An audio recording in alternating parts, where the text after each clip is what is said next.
Today I'm going to show you guys how to measure for custom cut miters. I'm also going to be doing this by myself, so you're going to see how to measure as well if you're by yourself alone. So usually you'd have one guy over here holding the tape where you need it, another guy over there reading the measurement. What I'm going to do, I'm going to clip this tape on here. You see that little slot? I'm going to run a little zip screw into that slot to hold the tape for me. So let me do that. There you go. You don't want to over tighten it where it bends your tape, but you also want to get it in there where it'll hold it good. And then also screw it high enough where the back of your gutter is going to cover that hole. So let's go to the other side and read the measurement. Okay, we got it screwed over there. This is 2 outside miters, by the way, and it is looking like 26 foot 7, and we're just going to call it 3/4. We're going to go about an 1/8 inch over. It doesn't hurt to go a little bit over. So we'll go 26 foot 7 and 3/4. 26, 7 and 3/4. And I say it a couple times so I don't forget it. 26, 7 and 3/4 until I can write it down. So this is what it looks like on your cardboard when you're measuring out custom cut miters and writing it down. So the person who's gonna run it out of the machine, you want that person to be writing it down because they're gonna be reading the measurements. So they need to be able to read their own handwriting and they'll know what they wrote down. So as you can see, that's an end cap and comes this way. 2 outside miters right here. We got an inside. So you want to draw out the diagram when you're doing custom cut miters because you need to know whether it's a outside miter or inside miter and which side's which. And then also, if you measure out your hole punches, you want to do, let me make sure I'm putting it in the right spot. You do an X where your hole punch is. And then you can put the measurement from how far away from the fascia board it goes. And then you usually measure to one side of it, the side that's closest to the fascia board, and then punch it on the other side when you're running out the gutter. And then also what I do, I write the measurements on the face side of the gutter so I know which side is which. You know, when I'm running it out, I know that this is the face side, this is the side that I'm looking at when I'm running it out of the machine. So I know that on my right's the outside miter, on my left's the end cap. Spin it over, measurements on the face side again, and then same thing, you know, outside, outside. And, you know, with box miters, for inside miters, you're taking off 5 or 6 inches.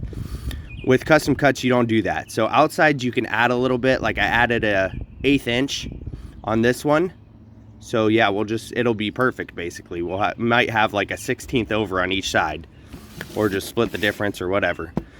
On this inside miter, it doesn't hurt to go an 1/8 inch short because so this isn't too tight in here, so you can get this other gutter behind it. Another little tip for these little tapes with that little knob to wind it up. I like the bigger tapes that have the big winder on it, but if you have one of these, you can run a little screw in there. Instead of winding it for 5 minutes, takes your drill, winds it up really quick, but you got to make sure at the end you don't over tighten it and then it'll rip this part off. So yeah, just be careful at the end, but you can wind that sucker up pretty quick if you're running out however long of a piece. So since this is such a small piece, I'm just using the small tape instead of screwing it on there. But it's looking like 4 foot exact. So that's what I'm gonna run it as, 4 foot exact, and then I can scoot it over about an 1/8 inch to give me a little 1/8 inch gap on that side, just so that other gutter can slide behind it. Once again, you wanna write your measurement on where the face side of the gutter is. So we're gonna go 4 foot exact. And then I'm gonna put a little tiny dash, and that lets me know it's 1 foot.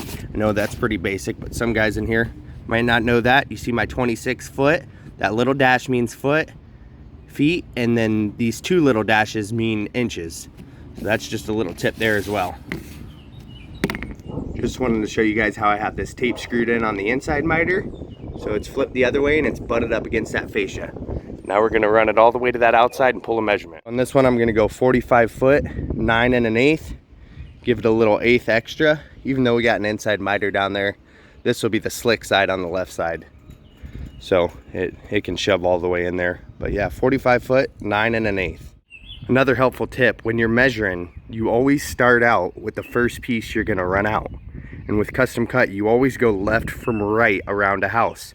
So say we got an end cap right here, and the rest of the house, which it is all connected with miters and then ends on an end cap over there. You want to start on the farthest left, because the first part that's coming out of your machine is going to be your tab side. Tabs is always on the right side, and then your slick is always on the left, or your end cap. So you always start with your tabs and you go all the way around the house when you're measuring and when you're running out. And then when you're done measuring, you'll end on your last piece, bump your ladders right over to the first piece you're hanging. So it's all about efficiency. It's all about kind of thinking about that stuff. But the more with practice, the more you practice, the better you get at kind of all the little things in your mind that make the job a lot easier rather than fighting against yourself. So stick with me, let's go run this piece out. Here we go, we're gonna run out the first piece that we measured, which is 28 4.5. I see that on my right side, we have a outside miter. So cut that first. If you guys don't know how to cut custom cut miters, there's other videos on my channel that show you how to do that. So I'm not gonna show that right now. You can go watch after this video's over. But we're measuring in this little slit. So you take your big tape, and you hook it, and you can kind of bend this tight just so it doesn't fall out, but you hook it right in there. Then that's where you're measuring to, because that's where your fascia board's going. This little tab is going to wrap around on your fascia, so that's where you're measuring to. Just wanted to cut in here real quick and say it's the same thing with the inside miter. You cut that little tab, but you bend the tab inward instead of outward, because it's going to be butting up against that fascia. That's where it's going to butt up against the fascia, and that's where you're measuring to.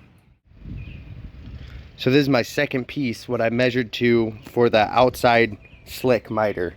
So when I got my measurement, I made a cut right there. I put this right in there, butted it up, made my line, made my pattern line. Now I'm going to cut exactly on that line, and this part right here is going to slide behind that back tab of the first miter that I cut out, the part that wraps around onto the other fascia. This part is going to slide up underneath that. Well, that's all the knowledge I have for you guys today. If you're not already, make sure you subscribe, like, and if you have any questions, drop them down in the comments. Appreciate it. Thanks for watching, guys.